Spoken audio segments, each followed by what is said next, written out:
Exercise 1.5 का question number 3 है कि पाई वृत्त की परिधि C और उसके व्यास D को D के अनुपात में परिभाषित किया जाता है। पाई को कैसे किया जाता है परिभाषित? वृत्त की परिधि C और व्यास D के अनुपात में परिभाषित किया जाता है, अर्थात पाई बराबर C बटे D, पाई बराबर C बटे D होता है। ठीक है, इस तथ्य का अंतर विरोध करता हुआ प्रतीत होता है कि पाई एक अपरिमेय है। ठीक है, तो C देखिए क्या अंतर विरोध हो रहा है कि पाई तो अपरिमेय होता है, हम लोग पढ़ाए हैं इसके पहले सवाल में बताया कि पाई जो है अपरिमेय होता है, पाई का मान जो है परिमेय रहता है।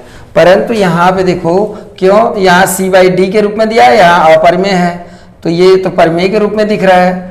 ठीक है, इसी तत्व मतलब जो अंतर विरोध करता हुआ प्रतीत होता है कि पाई अपरिमेय है, इसी का निराकरण आपको करना है। तो देखिए क्या है कि पाई जो है, पाई अपरिमेय है। हल में देखिए पाई, चूंकि देखिए यहाँ पे पाई, इसमें क्या अंतर विरोध है कि पाई अपरिमेय होता है, ये परिमेय के रूप में दिख रहा है, तो कैसे ये पाई अपरिमेय हो गया? क्योंकि पाई का मान यहाँ जो है ये परिमेय संख्या के P/Q के रूप में दिख रहा है। ठीक है, यही आपको निराकरण करना है। तो सबसे पहले पाई तो अपरिमेय है, पाई क्या है? अपरिमेय। पाई क्या है? अपरिमेय है, और इसलिए ठीक है C/D भी अपरिमेय, अपरिमेय होगा। अब देखिए अपरिमेय इसी का मान है तो ये भी अपरिमेय होगा क्योंकि बराबर दिया है। ठीक है, तो यहाँ पे अंतर ये P/Q के रूप का है, जबकि यहाँ P/Q के रूप का है, फिर भी अपरिमेय है क्योंकि पाई का मान, पाई बराबर C/D दिया है, तो अपरिमेय। क्यों अपरिमेय क्यों है? यहाँ पे देखिए चूंकि इसमें अपरिमेय दिया है, पाई का मान दिया, चूंकि यहाँ पे लिख देंगे चूंकि पाई बराबर C/D दिया है। ठीक है, अब इसमें क्या होगा? इसमें C या D अपरिमेय होगा, अपरिमेय होगा। क्यों? क्योंकि देखिए C/D अपरिमेय है, दिया है। ठीक है, और ये परिमेय संख्या के रूप में इसी का पता करना है, अंतर विरोध क्यों है यही पता करना है। तो ठीक है, तो C/D, तो C/D यहाँ अपरिमेय लिखा है, तो इसका मतलब होगा कि C या D अपरिमेय होगा। क्यों? क्योंकि देखिए हमने पीछे बढ़ाया था पिछले सवालों में कि जो है परिमेय में जोड़ेंगे, परिमेय में अगर जोड़ते हैं, परिमेय संख्या में अगर कोई संख्या घटाएंगे, परिमेय में अपरिमेय घटाएंगे तभी अपरिमेय होगा। ठीक है, या परिमेय में गुणा करेंगे, परिमेय संख्या में किसी अपरिमेय का गुणा करेंगे तो होगा, या परिमेय में अपरिमेय का भाग देंगे तो भी, क्योंकि यहाँ लिख दे रहे हैं परिमेय होगा क्योंकि, होगा क्योंकि देखो परिमेय को हम R से दिखाते हैं ना, रेशनल नंबर, क्योंकि R/I rational number, R/I rational number यानी परिमेय संख्या, परिमेय बटे अपरिमेय लिख दे रहे हैं, परिमेय बटे अपरिमेय बराबर होता है अपरिमेय। ठीक, तो इसमें कोई न एक परिमेय होगा, या ठीक है परिमेय अपरिमेय बटे परिमेय बराबर अपरिमेय। ठीक है, तो कोई ना कोई एक संख्या जरूर होगी, इसमें C होगा या तो D अपरिमेय जरूर होगा। ठीक है, इसलिए ये अपरिमेय है। इसलिए यहाँ पे ठीक है, यहाँ पाई बराबर C/D में कोई अंत विरोध नहीं है, अंत विरोध नहीं है। ठीक है, ओके, ये आपका सवाल है गया। ठीक है, या तो इसको ऐसे भी बता सकते हैं कि जैसे पेज नंबर 13 पर दिया है बुक में पेज नंबर 13 पर दिया है। उसमें देखेंगे कि परिमेय संख्या और अपरिमेय के बारे में दिया है कि अगर हम स्केल में अगर नापते हैं कोई चीज़ों को तो दशमलव में रहता है, तो दशमलव तक तो जैसे 2.3 नाप दिए, ठीक है, लेकिन उसके बाद का जो और छोटा छोटा है उसको नहीं लगभग में लिया जाता है, तो ठीक है, इसलिए इसका कोई अंतर विरोध इसी तरह परिमेय अपरिमेय का पता नहीं चलता है। ठीक है, यहाँ पाई अपरिमेय है और c/d क्या है, पाई जो है ये भले c/d जो है परिमेय संख्या के रूप का है, लेकिन ये अपरिमेय ही है। क्यों? क्योंकि देखिए यहाँ पे बता दिए कैसे हो रहा है। ठीक है, बस यहीं तक लिखना है। क्वेश्चन नंबर 4 है, √9.3 को संख्या रेखा पर निरूपित कीजिए। ये आपका क्वेश्चन नंबर 4 है। तो इसको सबसे पहले क्या करेंगे जानते हैं? इसका सलूशन देखिए जो है हल में, देखिए इसको, ठीक है, हल में ये है कि सबसे पहले आप ए बी एक रेखा खींच लेंगे, ए बी एक रेखा खींच लेंगे। ये 9.3 का होगा, ये कितने होगा 9.3 का एक रेखा। जितना ये अंडर रूट का खींचना है, जो भी नाप दिया है उसका अगर खींचना है, संख्या रेखा पर निरूपित करना है, तो उसी नाप का एक रेखा खींच लेंगे, रेखाखंड। ठीक, अब हम क्या करेंगे, इसको जो है एक यहाँ से जो ये इसका बी है, मान लीजिए ए बी है, बी है 9.3, अब यहाँ से डॉट डॉट डॉट करके ये जो है 1 सेंटीमीटर ये यहाँ तक अपना कोई बिंदु सी ले लेंगे, ए को बढ़ा देंगे, चाहे जो भी जिसका भी हमको अंडर रूट में दिखाना है उससे इतना बढ़ा देंगे। ठीक, बढ़ाने के बाद क्या करेंगे, इसका आधा कर लेना। अर्धक मतलब आधे से, इसको अर्धक कैसे खींचते हैं, आधे से अधिक दूरी लेके, ये यहाँ पे सॉल्यूशन लिख दे रहे हैं, ठीक है, और आधे से अधिक दूरी लेके इसका अर्धक कर देंगे। अर्धक मतलब ए सी का अर्धक करना है, तो ए आधे से अधिक दूरी लेके एक बार ऊपर खींच दिया जाता है ऐसे, एक बार नीचे, और ठीक है, और एक बार ये इस कोने पर रख के उसी नाप का ऊपर नीचे खींचते हैं, तो ये अर्धक होता है। इस स्केल से इसको मिला देना। ठीक, अब मिलाने के बाद अर्धक हो गया। अब अर्धक हो गया तो अर्धक जहाँ ये बिंदु है वो, इसका नाम ओ रख देंगे। ठीक, ओ पर स्केल रख के, चाहे इस साइड से और चाहे सी से, ओ सी मतलब ओ सी या ओ ए त्रिज्या का, त्रिज्या मतलब जितना प्रकार खोलते हैं उसका नाप लेके एक वृत्त घुमा देना। ठीक है, एक वृत्त घुमा देंगे, ये गोला एकदम सही से बनाना। ठीक है, यहाँ पे चूंकि इधर जो है, यहाँ से हम इसको ऐसे बना दे रहे हैं, यहीं पे सी लिख दे रहे हैं, यहाँ पे बी लिख दे रहे हैं। ठीक है, बी तो दूरी अर्धक सही दिखेगा, नहीं तो और यहाँ बी और सी को और थोड़ा सा कम कर दे रहे हैं, सी, तो ये वृत्त आपका आराम से हो जाएगा। ठीक है, इसको हम और इधर से ले लेते हैं, ये जो है वृत्त हो गया आपका। ठीक, इसके बाद देखिए क्या करना है आपको, स्केल वो अपना प्रकार और उससे बना लेना, पटरी प्रकार से। ठीक है, अब जो है यहाँ पे ये देखिए क्या करना है, इसके बाद अर्धक करने के बाद आप वृत्त बना लिए।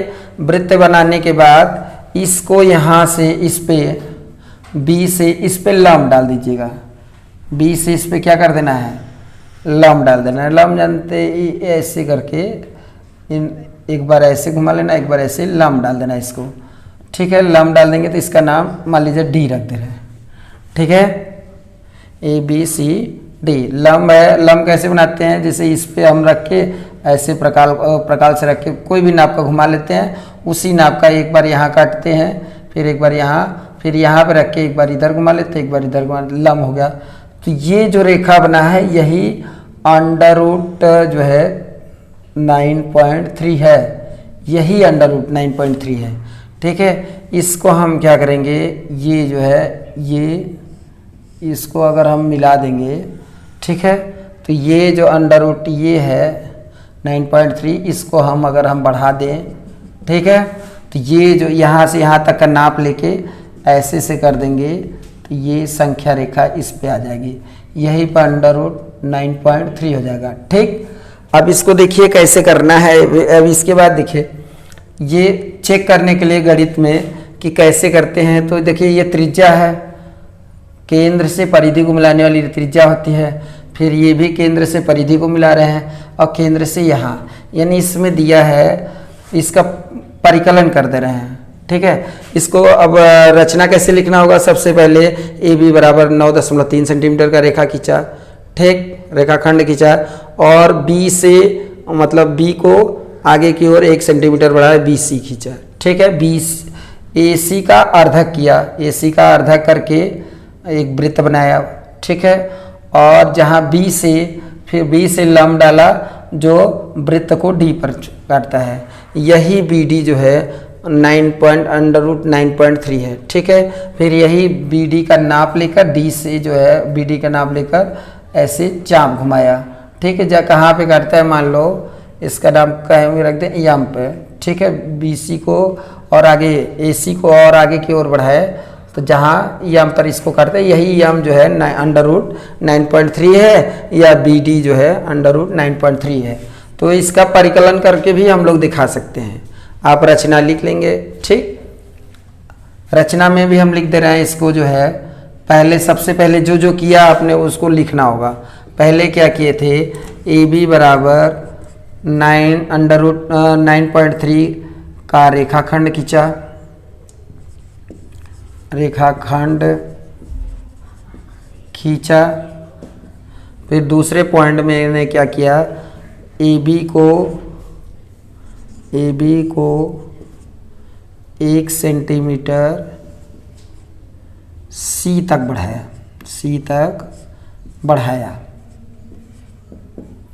ठीक। इसके बाद क्या किया था आपने, जो जो हम जैसे जैसे बनाए उसी तरह लिख देंगे। थर्ड में क्या किया था हमने, जो है AC का अर्धक किया,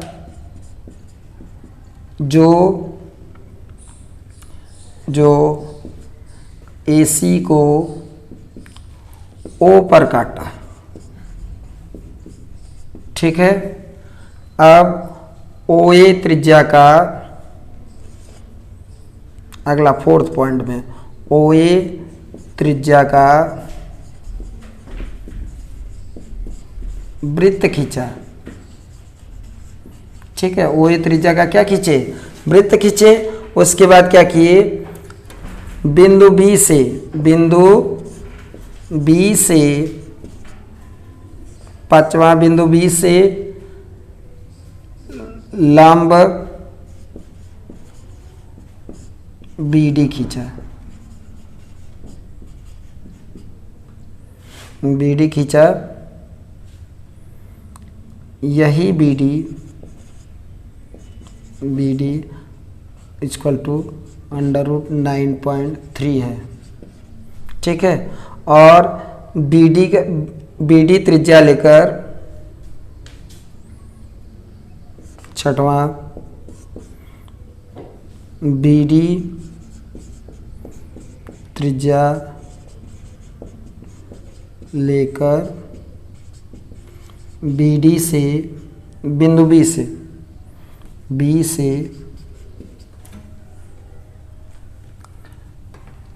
D से चाप होते हुए D से लेकर B से बिंदु B से चाप काटा।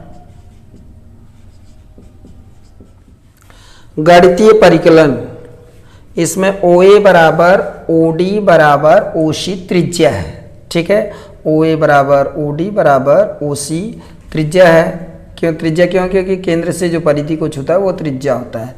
OA छू रहा है, OD छू रहा है, OC, इसलिए बराबर। एक वृत्त में जितनी त्रिज्या होती हैं बराबर होती हैं। तो अब चलते हैं, ये देखिए कि OC या OD सब बराबर है, OA बराबर OD बराबर OC बराबर 1/2, ठीक है, AC। OA बराबर OD बराबर OC बराबर 1/2 AC। क्यों? देखिए OC जो है AC का आधा है, ठीक है, क्योंकि अर्धक हुआ है, ठीक। अब देखिए AC में कौन कौन है, AC में तो 1/2, ये जो AC है इसको फिर से वापस 1/2 लिखे। AC में देखो क्या क्या है, AC में AB प्लस BC है, देख लो AB और प्लस BC जोड़ देंगे तो AC हो जाएगा, ठीक। अब जो है 1/2 AB का मान हम लोगों ने लिखा था 9.3, ठीक है, और BC का मान कितना है 1, ठीक है। अब जोड़ देंगे इसको तो कितना हो जाएगा 1/2 और 10.3 हो गया, काट देंगे, 2 × 10, ठीक है, और इसमें जाएंगे 2 × 1 = 2 और 2 × 10, ये आ गया आपका OD आ गया। OD आ गया कितना 5.15 आ गया, ठीक है। अब इसके बाद हमारा जो है अब समकोण त्रिभुज ले लेंगे, समकोण त्रिभुज। अब इसके आगे यहाँ से हम लोग कर दे रहे हैं समकोण त्रिभुज, समकोण त्रिभुज OBD में OD स्क्वायर, कर्ण का स्क्वायर बराबर लंब का स्क्वायर, ठीक है। लंब क्या है, ये BD square, BD square plus OB square, आधार का स्क्वायर OB स्क्वायर, ठीक है। और हमको BD स्क्वायर चाहिए तो BD स्क्वायर बराबर हो जाएगा OD square minus OB square, ठीक है। ये जाएगा इधर, इसमें से घट जाएगा। अब इसको लिख सकते हैं, OD को लिख सकते A square minus B square में, तो OD का मान पहले रख देते हैं। OD का मान क्या है, OD है आपका 5.15 का स्क्वायर माइनस OB कितना है, ये जो है 9 यहाँ तक पूरा था आपका 5.14 है, 1.5 है यहाँ तक पूरा, ये सब बराबर था। यहाँ पे देखिए OD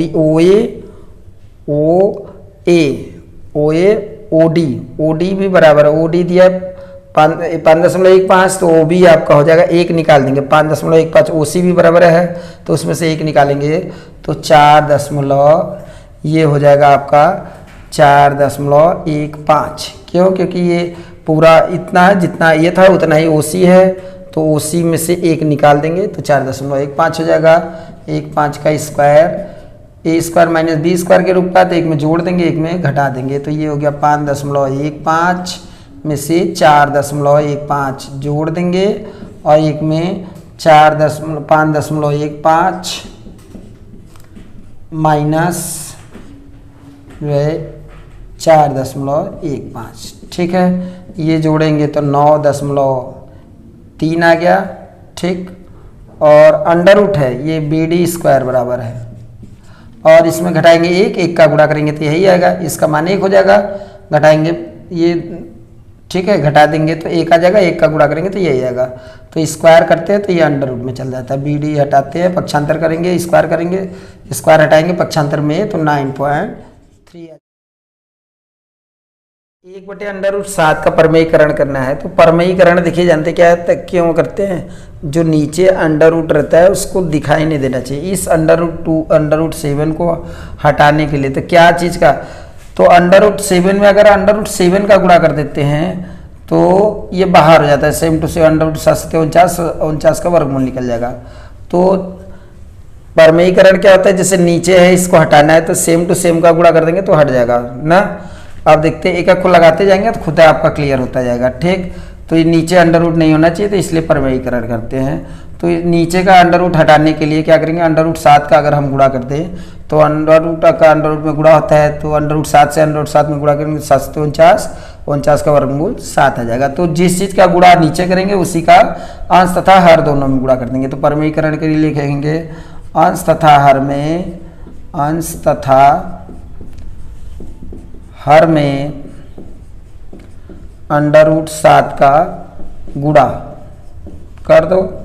अंडर रूट के 7 का गुणा करने पर है तो अंश में गुणा किए तो अंडर रूट 7 का अंश में गुणा किए तो 1 अंडर रूट 7 हो गया और नीचे हो गया अंडर रूट 7 में अंडर रूट 7 का गुणा कर दिए तो ये सेम टू सेम रहेगा तो बाहर, ठीक। तो अंडर रूट 7 का 1 में गुणा किया तो 1 अंडर रूट 7 यानी 1 को नहीं लिखते हैं, ठीक। तो अंडर रूट 7 हो गया बटे सेम टू सेम है तो बाहर हो गया। तो ये परमेयीकरण करने पर ये आंसर आ गया, ठीक है। इसी तरह दूसरा है 1 बटे under root 7 minus under root 6, ठीक है। इसमें परमेयीकरण जब दो दो का रहता है, 1 का रहता है तो सेम टू सेम उसी का गुणा कर देंगे अंश तथा हर में। 2 है तो चिन्ह का बस चिन्ह परिवर्तन कर देना, प्लस माइनस है तो इसमें प्लस का ऊपर नीचे गुणा कर देंगे और गिनतियां सेम रहेगी। तो यहाँ लिखेंगे अंश तथा हर में, लिखने की भी जरूरत नहीं, चाहे तो डायरेक्ट कर सकते हैं।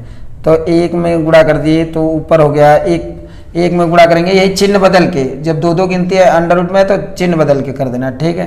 तो ये हो जाएगा ऊपर हो जाएगा आपका under root 7 plus under root 6, ऊपर में 1 में गुणा किए तो यही आ गया, ठीक। और नीचे गुणा किए तो 1 प्लस है 1 माइनस हो जाएगा अंडर रूट 7, चाहे तो ऐसे लिख सकते हैं, यहाँ 1 लिख दिए, ठीक है। इसका हो जाएगा under root 7 minus under root 6, तो इसमें गुणा हुआ है ना under root 7 plus under root 6 का, ठीक। 1 में प्लस 1 में माइनस है तो बताए थे अभी कि a plus B minus B के रूप का हो गया, तो A square minus B square नहीं है, माइनस वाले का स्क्वायर कर देना इसका अगला लाइन।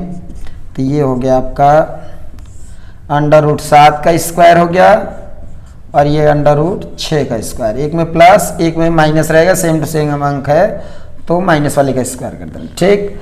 और 1 का गुणा करेंगे तो यही होगा under root 7 plus under root 6 ना, करने के अंदर का सेम टू सेम रहता है तभी जोड़ता है, नहीं तो नहीं जुड़ेगा, ठीक है। तो ऐसे ही रहेगा, इसके आगे यहाँ कर दे रहे हैं, ऊपर वाला ऐसे ही under root 7 plus under root 6 हो गया और नीचे वाला देखिए बटे में करने का स्क्वायर बाहर हो गया, माइनस ये भी करने का स्क्वायर है तो ये भी बाहर हो गया, ठीक है। अब इसके बाद 7 में से 6 घटाएंगे, नीचे 1 ऊपर under root 7 plus under root 6, ठीक है। अब ये देखिए नीचे 1 से भाग देंगे तो कोई फर्क नहीं पड़ता, इसलिए इसको ऐसे लिख देंगे, यही आपका आंसर हो गया, ठीक है। इसका परमेयीकरण करेंगे तो ये आंसर आ गया, ठीक। अब इसी तरह आप तीसरा करोगे तो तीसरा में क्या मतलब, ये हम इसके पहले बताए हैं आपको कैसे करना है कि अगर दोनों अलग अलग अंडर रूट है तो ना दोनों परमेयीकरण करना है, तो 2 उठवा है तो परमेयीकरण करना है तो चिन्ह का परिवर्तन बस कर देना है, ठीक है। तो 1 बटे 5 under root 5 plus under root 2 में तो किसका करेंगे परमेयीकरण, अंश तथा हर में क्या कर देंगे 1 बटे under root 5 plus under root 2 में चिन्ह परिवर्तन करके खाली गुणा कर देना है। तो गुणा हो जाएगा under root 5 minus under root 2 का, नीचे हो जाएगा under root 5 minus under root 2, जो करेंगे ऊपर नीचे दोनों, क्योंकि इसे काटने से जो है यही मान रहेगा ना, तो कोई सवाल में अंतर नहीं आया, ठीक। अब जो है 1 का गुणा करेंगे तो वही आ जाएगा under root 5 minus under root 2, नीचे ये माइनस वाले का स्क्वायर कर देना, ठीक। और ये 2 का अंडर रूट 2 का स्क्वायर हो जाएगा, 5 बाहर करने का स्क्वायर बाहर हो गया, माइनस 2 हो गया, ये भी बाहर हो गया और ये अंडर रूट 5 ये अंडर रूट माइनस 2, ठीक है।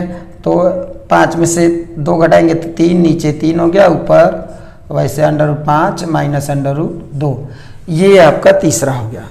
चौथा कर लीजिए, चौथा यहाँ पे है 1 बटे अंडर रूट 7 प्लस 2, ठीक है। परमेयीकरण करेंगे तो 2 अंक है तो चिन्ह का केवल परिवर्तन कर देना परमेयीकरण करने में। 1 बटे अंडर रूट 7 प्लस 2 है तो ऊपर नीचे किसका गुणा करेंगे, अंडर रूट चिन्ह बदल के बस, ठीक है। अंडर रूट 7 माइनस 2 ऊपर हो गया, अंडर रूट 7 माइनस 2 नीचे हो गया, ठीक।